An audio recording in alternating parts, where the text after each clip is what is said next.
What is going on, everyone? Greatest Hits here. I'm back with another video, and I'm super excited to show you guys everything here.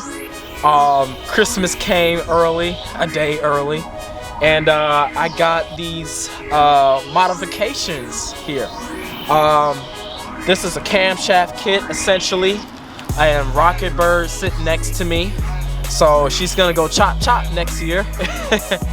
I bought these parts about a week ago, and they actually came in 2 days after, so thank you, Texas Speed. I've been trying to make this video for you guys so I can show you, but I've been busy and I had COVID about 2 weeks ago, but I'm feeling a lot better. Let me start you guys off with the small stuff, and we're gonna work our way up. This is the timing cover gasket and the actual gasket that goes around the cover where the crankshaft is, and then these are the gaskets for the water pump. So yeah, here's all that. I bought this so I won't have any issues with, you know, the car leaking oil or anything like that when I disassemble everything and put everything back together. So I'm going to be putting all this on myself. I am going to get some help with a friend.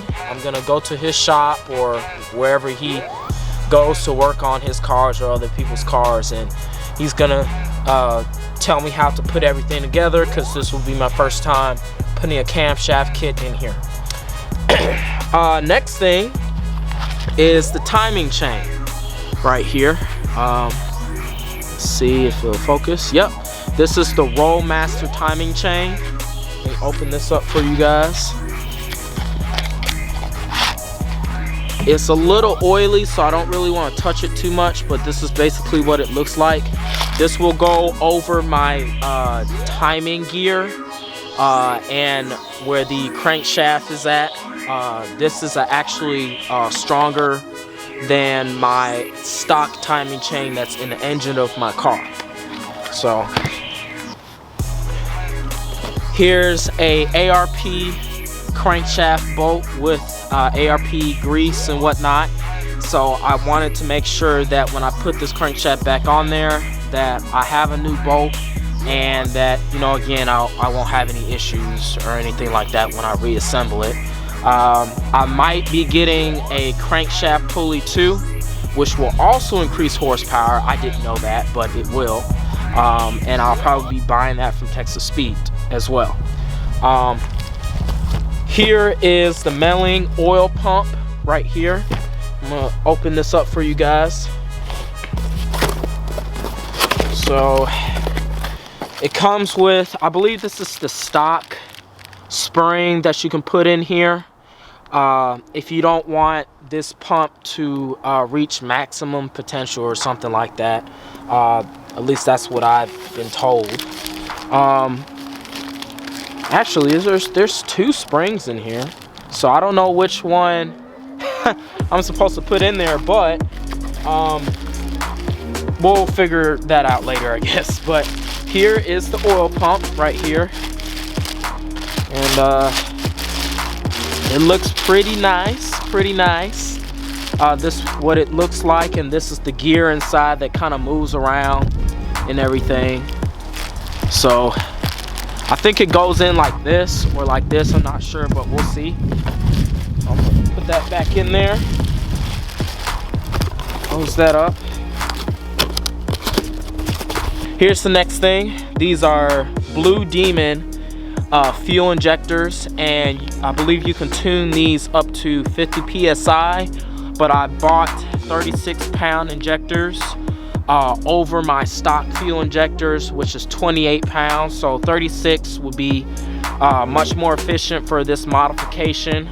I will be maxing out my stock fuel injectors when I put all this together, because I'm going to be making a ton of more power, and it's going to require more fuel pressure and PSI and stuff like that. So I went ahead and got this as well.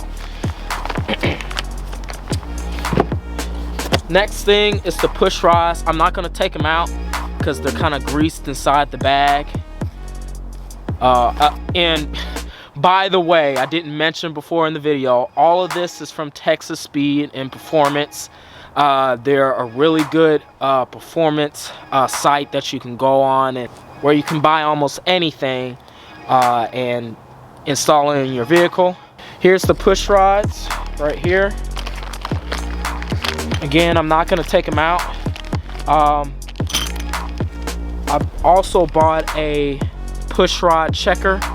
It kind of twists up and down to the specification of the actual push rod length to the engine and everything like that. Now, if these are the wrong push rods, I can take them back and get the right ones, but you always have to make sure that when you put in a push rod that you check the measurements and all that kind of stuff. I've been researching this whole kit before I actually bought it, so you want to make sure of that before you go ahead and throw something in and then it doesn't work. This is called a trunnion kit that goes on your rocker arms. The stock trunnion kits really can't handle too much power. It could, but it couldn't. Long story short, the trunnion kit goes in between the actual rocker that, you know, goes up and down. There's a lifter deep inside the engine that gets pushed up by the camshaft lobe and pushes up the push rods, which is right here, and then pushes up that rocker and compresses that valve spring and opens up the valve and releases fuel and air into the combustion chamber and everything like that. This will make everything so much better, since I will be installing this on my rocker arms, and this will basically make everything a little bit stronger and can handle a little bit more boost. And then I believe these are the bolts that go to the rocker arm that bolts down. These are dual valve springs right here for LS and LT motors. Let me kind of shake this box a little bit. Here are the dual valve springs. These dual valve springs can handle a significant amount of boost pressure or nitrous or whatever. So that's one of the reasons why I bought this as well. But it obviously comes with the kit, so I mean, I had no choice but to buy it, really. So yeah, here's the dual valve springs right here. There's one valve spring inside the actual other one, so that's why they call it dual valve spring. So honestly guys, I'm learning as I go, really. And yeah, this is the seats that hold in, I believe they hold in the valve springs. And here's the titanium retainers right here that sit on top of the valve springs. The moment you've all been waiting for, guys, the camshaft.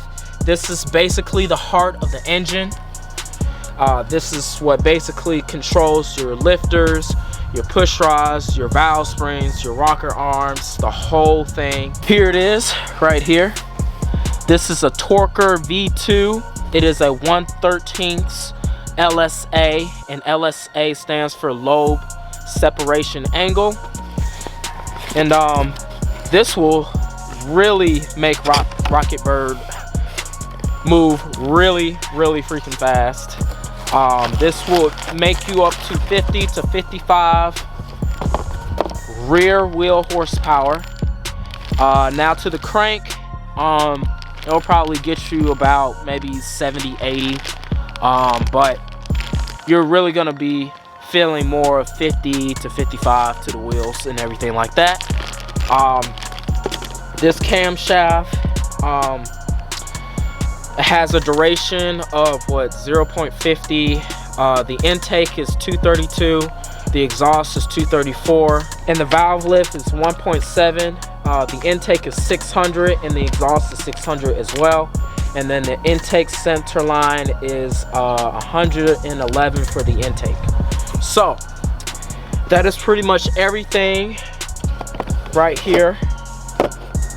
Got my push rods, got my valve springs, got my oil pump, one of the reasons why I bought an oil pump too is because I want to make sure that this engine is reliable and not just make a whole lot of power, and to keep everything, you know, lubricated and pressurized and stuff like that, basically. I'm learning as I go here. I don't know everything. I'm not gonna say I know everything, because this will be my first time installing all of this, like I said before.